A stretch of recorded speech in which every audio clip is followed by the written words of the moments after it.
Lesson 161, how to set up the false gap. And what does that mean? What is a false gap? What is the gap? Are we talking about a gap somewhere between your teeth, or no, we're talking about the gap between you and your opponent. So once again, this is Bob on the slant. So since we're not going to stop, hopefully we're not going to start fighting off here. It can happen, but this is just still a smaller gap. Let's say we started off here.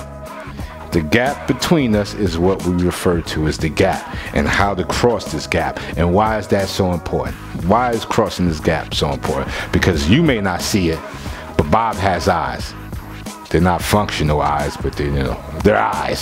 So Bob is looking at you. So if you come across this gap with no attention to the gap, Bob is going to attack you because he's looking right at you. So how do you set up a false gap? Setting up the false gap is just like the weight to legs. So we're going to set up the false gap with the weight in the back leg, front foot up. So how do I set up the false gap back here? So when I'm back here, I'm back here. But to set up the false gap, what I do is, even though my weight's in the back, I slightly lean forward. So that, because we have bad depth perception as predators, it seems as if I'm forward facing, like I'm in this space, but I am not. I'm still anchored here. So I'm inviting him to swing into this, which is really emptiness, so I can counter him. So this, like from right here, I set up the false gap where he thinks he's out of range and the front foot is up.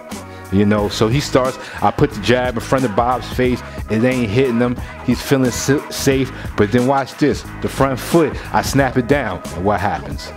Bob is hit. So this is setting up the false gap, is punching right in front of the man, making